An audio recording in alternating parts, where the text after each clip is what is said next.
Hey guys, Crapperpoopin here. I'm pretty excited today. I will be unboxing this Nintendo 64. And the reason why I'm so excited about this is because it is the one Nintendo console that I've never had the privilege to unbox. I got thinking about this the other day after Consplosion when we were up there with Zombie Go Boom, and I played some Super Smash Brothers. Man, all the nostalgia came back to me and I was like, man, I really need to get a Nintendo 64, but I didn't want to get just any Nintendo 64. It had to be in a box.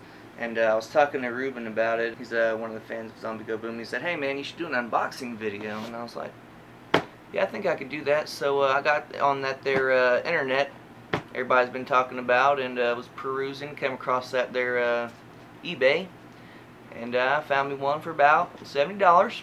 Buy it now. So I picked it up. Finally came in the mail today. It came in with an extra controller, black. Joystick still functions like it's brand new. I'm pretty excited about that. It also came with GoldenEye 007 F1 World Grand Prix, which I've never played, but it might be fun. I'm not really into racing games. But it also came with Tony Hawk Pro Skater 2, which I did enjoy playing a lot on the PlayStation. I played it maybe once or twice on the Nintendo 64, so this is going to be a new experience for me. But I love the design of the controller. A lot of people hate it. For me, it's like one of the best controllers ever invented. It also came with a memory card. On the box here, as you will see, this is the front.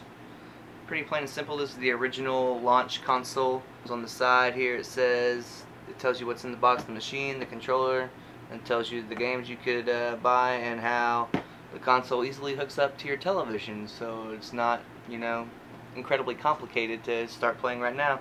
One thing that I did want to point out here is on the front of the box, Nintendo and a lot of game companies usually try to do this cheesy little tagline thing through the 80s and 90s, and yeah, I imagine it worked for the most part because it was considered toys, you know, for kids and stuff, and they didn't realize the adult market was out there really probably until about this console generation. But they called it the Fun Machine.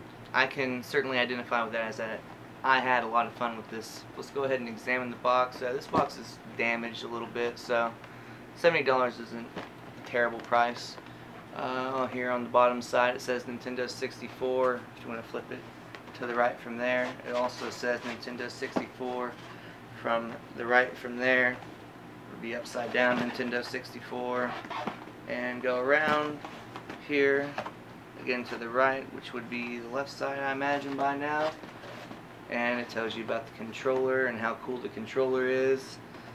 Flip it around to the back side, and this is where you get all the rest of your information. It tells you about the machine, the controller once again, and how to get technical support in case you're a complete moron and don't know how to hook it up. We have the games lineup that was either to be announced or currently released at the time of this console. So of course there was Star Fox 64 they were boasting upon, GoldenEye 007 64, Cruisin' USA, Mario Kart, Turok, Star Wars Shadows of the Empire, FIFA Soccer 64, Wave Race 64, Tetris Sphere, Diddy Kong Racing, Super Mario 64, and NFL Quarterback Club 98. I'm pretty excited about this. As I said before, I never got the opportunity to unbox a Nintendo 64, and it's kind of a big deal for me. So you know, I brought out the fancy microphone and the fancy light kit and all that good stuff for you, so I hope you enjoy. Let's get to the unboxing. And I think I'm going to cut some B-roll right here, maybe add some epic music because I think it deserves it.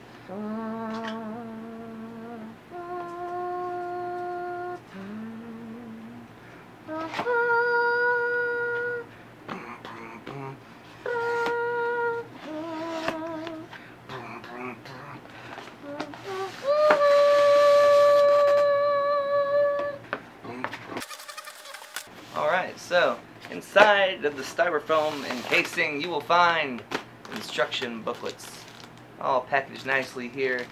There's also an order form to get into the Nintendo Power thing, which I believe is not even a thing anymore. I believe they stopped doing the Nintendo Power publication, which is pretty lame. But anyway, you get your booklet of more stuff to buy in case you really enjoy your Nintendo 64.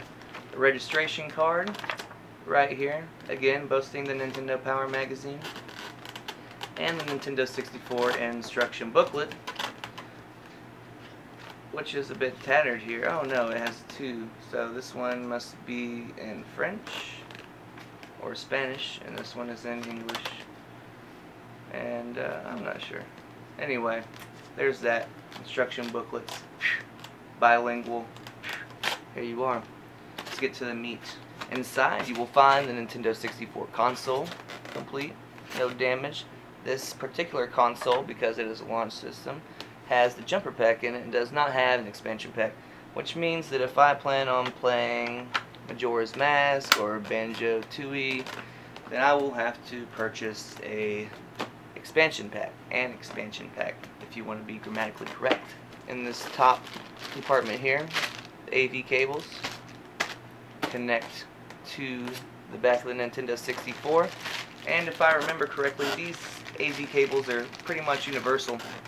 So if you have for any console after the Nintendo 64, so if you have a Nintendo GameCube or Nintendo Wii, and I believe even the Nintendo Wii U, you can use these AV cables for pretty much all of those systems there. Here we have the original charcoal gray Nintendo 64 controller, all neatly bunched up in the back.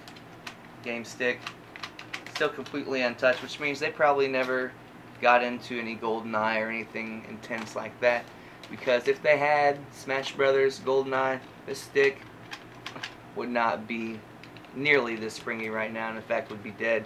Our controllers, if you moved them like this, the joystick would just like flop all around the inside there, and it was terrible, and we had to buy new controllers basically. We also have the AC power supply, which plugs into the back of the Nintendo 64 as well, and that's basically it. I'll probably pack it up and wrap it up and reopen it at Christmas after a few intense games of GoldenEye and perhaps even some Tony Hawk 64. I'd like to get some Smash in too, but I hear that's a pretty hard game to find. I have to get back on eBay and see what I can dig up. But yeah, that's about it. Maybe next time I can go jump in my storage shed and pick up maybe the NES, or perhaps even Virtual Boy, and unbox that for you guys. I don't know. Let me know what you'd like to see in the comment sections below. And until then, keep gaming.